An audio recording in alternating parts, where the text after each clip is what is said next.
Hey students, I hope आप सभी save होंगे अपने घर पर। तो फाइनली आप क्लास 11th में आ गए और क्लास 11th में तीन सब्जेक्ट्स हैं आपके, अकाउंट्स, इकोनॉमिक्स एंड बिजनेस। तो हम लोग अभी इकोनॉमिक्स स्टार्ट कर रहे हैं। दूसरे सब्जेक्ट्स के भी वीडियोस बहुत जल्द आएंगे। तो स्टार्ट करते हैं माइक्रो इकोनॉमिक्स। जो इकोनॉमिक्स है आपके 11th क्लास की, उसका नाम क्या है सर? Micro economics. और ये बहुत ही इंटरेस्टिंग है, बहुत इम्पॉर्टेंट भी है, ध्यान से समझते जाना। ये 10 की तरह इकोनॉमिक्स नहीं है, it is a total different economics. तो मैं आज तुम लोग को थोड़ा डेप्थ में बताऊंगा कि सर इकोनॉमिक्स होता क्या है और इकोनॉमिक्स क्यों बनाई जाती है। मैं माइक्रो इकोनॉमिक्स के बारे में आपको हिंट दूंगा कि what is micro economics. Micro होता है छोटा, माइक्रो होता है छोटा, है ना।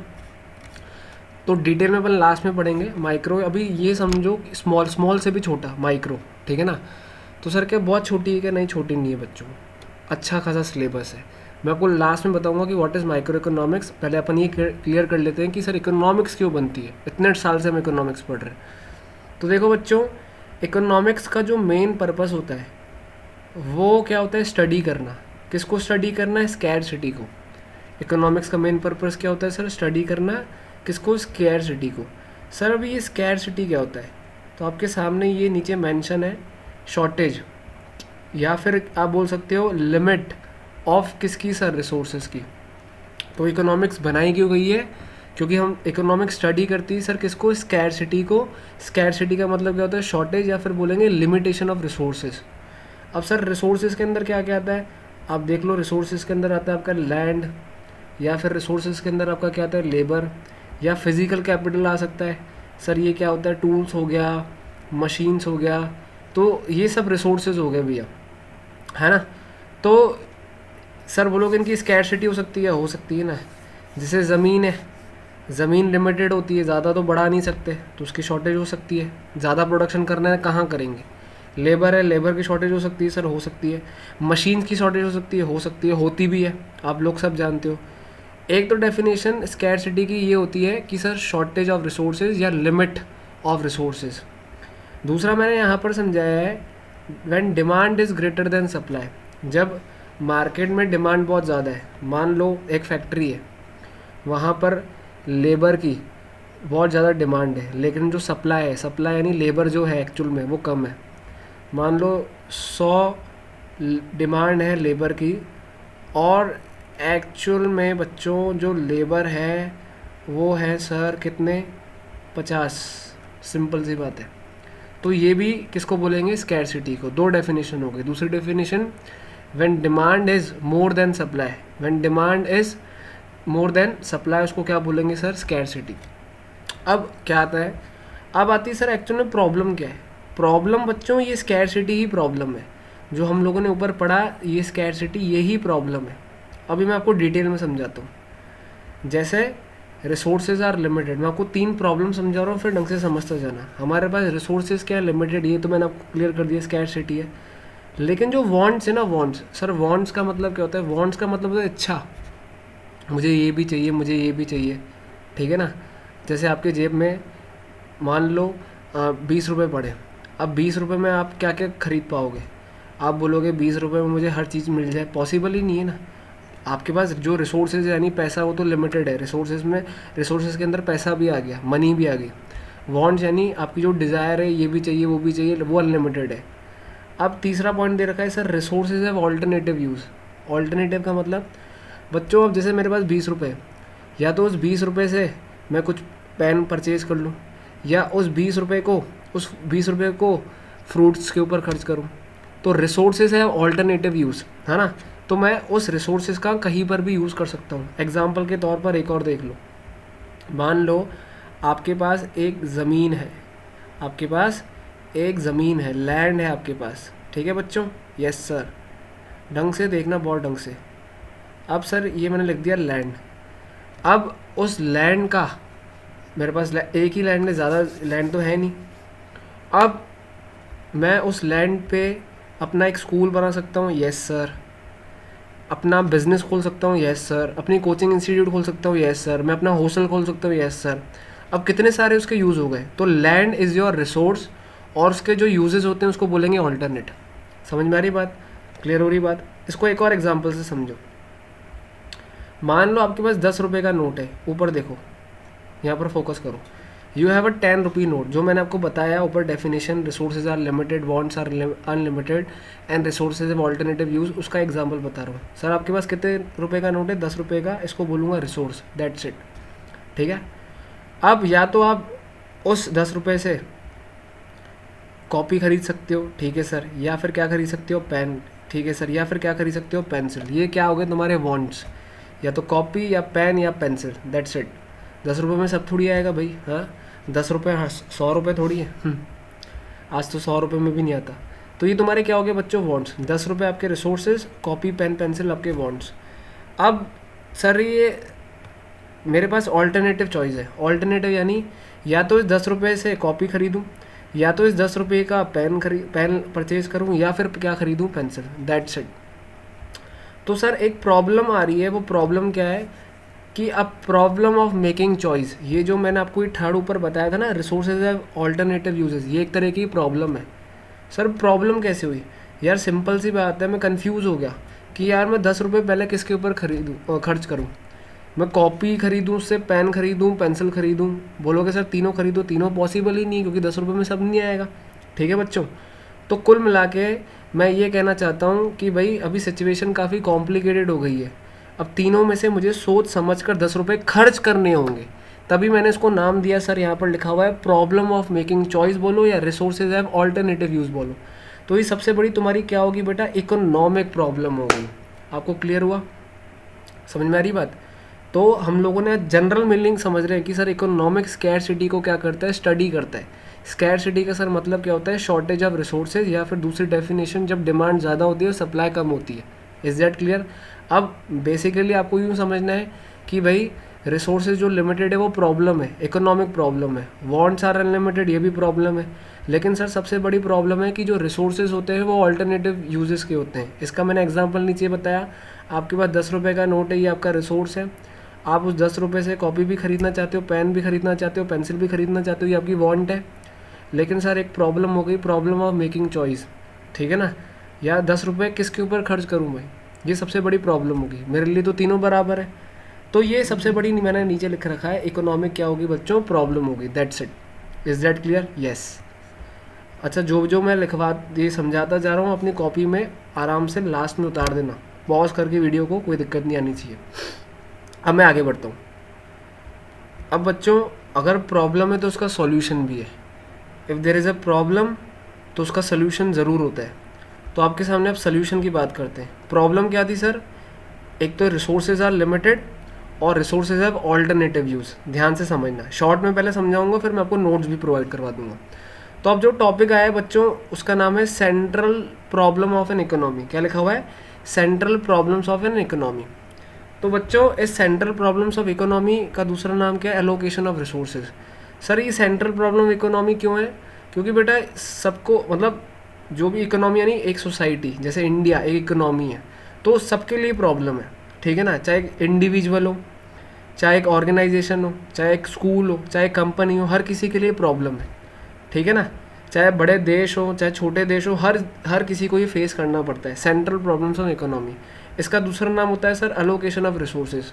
तो मतलब सर अलोकेशन यानी अब जो हमारे पास रिसोर्सेज है जो कि लिमिटेड है, हमको बहुत सोच समझ कर उन रिसोर्सेज का क्या करना है? यूज़ करना है बच्चों। हमको बहुत ज़्यादा सोच समझ कर उन रिसोर्सेज का क्या करना है? यूज़ करना है, क्योंकि हमारे पास लिमिटेड रिसोर्सेज है, ठीक है ना। तो देखो बच्चों, 3 चीज़ें आइए, हम लोग प्लान कर रहे हैं कि हमें कैसे रिसोर्सेज का यूज़ करना है। इस तरीके से रिसोर्सेज का यूज़ करो जिसके बेसिस पर तुम्हें मैक्सिमम क्या मिले बच्चों? सेटिस्फेक्शन मिले। वो 10 रुपये वाला एग्जांपल याद रखो। 10 रुपये को इस तरीके से खर्च करो ताकि तुम लोग को मैक्सिमम सेटिस्फेक्शन मिले, ठीक है ना। जहाँ पर तुम लोग को लगता है 10 रुपये खर्च करने चाहिए थे, वहाँ पर खर्च करो। लैंड वाला भी एग्जाम्पल बताया, जहाँ तुमको लगता है कि लैंड का यूज़ करना चाहिए, बिल्डिंग बनानी चाहिए, स्कूल खोलना चाहिए, वहाँ पर जिससे तुम्हें फ़ायदा हो, ठीक है। तो यहाँ पर मैं 3 ऑप्शन बताता हूँ आपको। सर सबसे पहले तो सरकार सोचेगी व्हाट टू प्रोड्यूस। सर क्या सोचेगी? What to produce. दूसरा सरकार क्या सोचेगी? हाउ टू प्रोड्यूस, कैसे प्रोड्यूस करें। तीसरा सरकार सोचेगी कि किसके लिए प्रोड्यूस करें, होम टू प्रोड्यूस, ठीक है बच्चों। तो व्हाट टू प्रोड्यूस के अंदर आपका आएगा सबसे पहले कंज्यूमर गुड्स। क्या आएगा? Consumer goods. Sir consumer goods generally क्या होते हैं? जो आपकी नेसेसिटी है। सर एग्जांपल जैसे वीट हो गया बच्चों, जैसे शुगर हो गया, या तो मैं वीट प्रोड्यूस करूँ, शुगर प्रोड्यूस करूँ, और अच्छा what to produce in what quantity.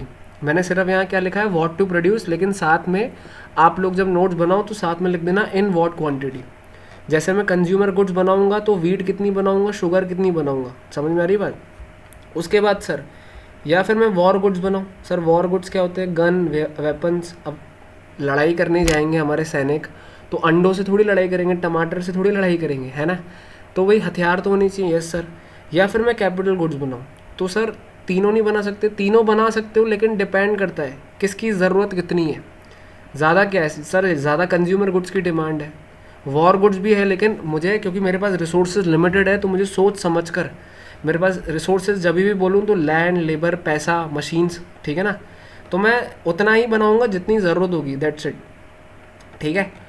What to produce के बाद आपका जो नेक्स्ट आता है वो होता है हाउ टू प्रोड्यूस। कैसे प्रोड्यूस करें? या तो LIT से करें या CIT। सर ये क्या है? CID नहीं है बेटा, CIT। LIT यानी या तो लेबर से काम करेंगे बच्चों, या तो फिर सर किससे काम करेंगे? मशीनों से। या तो लेबर से काम करेंगे, या सर हम लोग किससे काम करेंगे? मशीनों से। जिस देश में लेबर की कमी होगी वहाँ पर तो मशीनों से ही काम होगा, और जहाँ पर लेबर सस्ती होगी और मशीन महंगी होगी वहाँ लेबरों से काम करवाया जाएगा। सीधी सी बात है। लेबर सस्ती होगी तो लेबर से काम करवाया जाएगा। बोलोगे सर इंडिया में क्या होता है? बेटा इंडिया में अभी भी लेबर को इम्पोर्टेंस दी जाती है, लेकिन आने वाले टाइम में ऐसा लग रहा है मशीन से सारा काम हो जाएगा, तो लेबर का काम कम हो जाएगा। लेकिन फिर भी आप लोग जानते हो, आप सब 10th क्लास पढ़ चुके हो, लेबर के हाथ से जो फिनिशिंग होती है वो बहुत ही अलग होती है। लेकिन जैसे जैसे टेक्नोलॉजी बढ़ती जा रही तो मशीन्स को ज़्यादा आने वाले टाइम में, अभी तो नहीं, आने वाले टाइम में प्रायोरिटी दी जाएगी। That's it. ठीक है। अच्छा, whom to produce. Whom to produce का मतलब क्या होता है सर? किसके लिए बनाए? व्हाट टू प्रोड्यूस में हम लोगों ने पढ़ लिया क्या बनाए, हाउ टू प्रोड्यूस कैसे बनाए। होम टू प्रोड्यूस में सर क्या आता है? होम टू प्रोड्यूस में आता है या चीज़ें अमीरों के लिए बनाए या चीज़ें गरीबों के लिए बनाए। तो ये बहुत सोच समझने वाला चीज़ है। इसका एग्जांपल देखो, हमारे इंडिया में बताओ जो मोबाइल्स होते हैं 8-9 हज़ार 10 हज़ार की रेंज में कितने बिकते हैं? क्यों बिकते हैं? उसकी सेल क्यों ज़्यादा होती है? सर सिंपल सी बात है, क्योंकि मिडिल क्लास लोग हमारे देश में ज़्यादा है, और ज़्यादा लोग खर्च करते हैं महंगे फ़ोन्स पर, लेकिन इतना नहीं। 8 से 10 हज़ार की रेंज में ज़्यादा मोबाइलों की सेल होती है, क्योंकि लोग उसको ज़्यादा प्रेफर करते हैं। मिडिल क्लास इनकम वाले लोग हमारे देश में ज़्यादा हैं। तो सबसे ज़्यादा जो मोबाइल प्रोड्यूस होते हैं ना बच्चों, वो 8 से 10 हज़ार की रेंज में ही होते हैं। मैक्सिमम 12-13 हज़ार, 14 हज़ार, 15, उससे ज़्यादा नहीं। उससे फिर आते हैं बड़े बड़े 20 हज़ार, 25 हज़ार, 30 हज़ार, उसका प्रोडक्शन होता है, लेकिन इतना नहीं। अगर तुम लोग किसी कंपनी की प्रोडक्शन यूनिट्स देखोगे महंगे फ़ोन्स की, जैसे 25-30, आईफोन भी लेते हैं लोग महंगे 25-25, लेकिन इतनी नहीं जितने 8 से 10 हज़ार, 15 हज़ार की रेंज में फ़ोन्स चलते हैं। क्यों सर? क्योंकि देखो जो भी देश प्रोडक्शन कर रहा है वो पहले ये देखेगा कि भाई जो सेलर है, सॉरी जो बायर है, वो किस कैटेगरी के हैं। गरीब है, मिडिल क्लास वाले हैं, अमीर हैं। अमीर तो देखो हर कोई महंगी चीज़ें परचेज़ नहीं करता। जैसे हमारे देश में एक्टिवा कितनी चलती है, क्यों? क्योंकि उसकी डिमांड बहुत ज़्यादा रहती है, उसका प्रोडक्शन बहुत ज़्यादा होता है। अगर मैं बड़ी कोई कार की बात करूं, जैसे ऑडी, इसकी सेल इतनी नहीं होती सर, हर कोई थोड़ी परचेज़ कर पाता है। समझ रहे हो बात को? तो हमको देखना पड़ता है कि भैया किसके लिए बनाए, अमीरों के लिए या गरीबों के लिए। समझ में आ रही बात? Is that clear? यस। हाँ बच्चों, एक तो अपन ने पर्सनल पढ़ा, और सर दूसरा हम लोग क्या पढ़ेंगे? दूसरा आप लोग पढ़ोगे, आपके सामने है फंक्शनल डिस्ट्रीब्यूशन। पर्सनल तो समझ में आ गया, अमीर या गरीब। फंक्शनल के अंदर बेटा 4 चीज़ें जिससे प्रोडक्शन किया जाता है। ठीक है बच्चों, लास्ट 9th क्लास में आपने ये चीज़ें पढ़ी होगी। 4 factors of production, land, labour, capital and entrepreneur. Sir इनका क्या रोल होता है बेटा? बिना ज़मीन के प्रोडक्शन हो सकता है क्या? नहीं। बिना लेबर के प्रोडक्शन हो सकता है क्या? नहीं। बिना कैपिटल, पैसे के बिना हो सकता है क्या? नहीं। एंटरप्रेन्योर यानी जो बिजनेसमैन, मेन जो ओनर, उसके बिना हो सकता है क्या? नहीं। तो इनका भी तो कुछ ना कुछ कॉन्ट्रीब्यूशन होगा ना, है ही सही सर। तो लैंड को क्या दें इन रिटर्न? लैंड इतना कुछ हमको सपोर्ट कर रहा है, तो उसको बदले में क्या देना चाहिए? रेंट। लेबर जो हमें सपोर्ट कर रही है इतनी, उसको क्या देना चाहिए? वेजेस। कैपिटल का मतलब क्या होता है? पैसा। तो कैपिटल या तो तुम्हारे पास खुद का पैसा होगा, अगर खुद का पैसा नहीं होता तो मार्केट से लोन लेते या बैंकों से लोन लेते, तो उस पर क्या देते, इंटरेस्ट।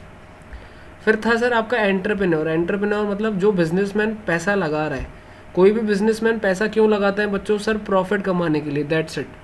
तो ये 4 चीज़ें हैं जिनका कंट्रीब्यूशन है प्रोडक्शन को करने में। समझ में? सर बोलोगे होम टू प्रोड्यूस में क्यों आए, तो बेटा इन्होंने आपको कंट्रीब्यूट किया, लैंड ने आपको कंट्रीब्यूट किया, लेबर है, तो इनको भी तो रिटर्न में कुछ ना कुछ मिलना चाहिए। ठीक है, अब आगे बढ़ते हैं। यस बच्चों, आज का लास्ट टॉपिक है अपॉर्चुनिटी कॉस्ट।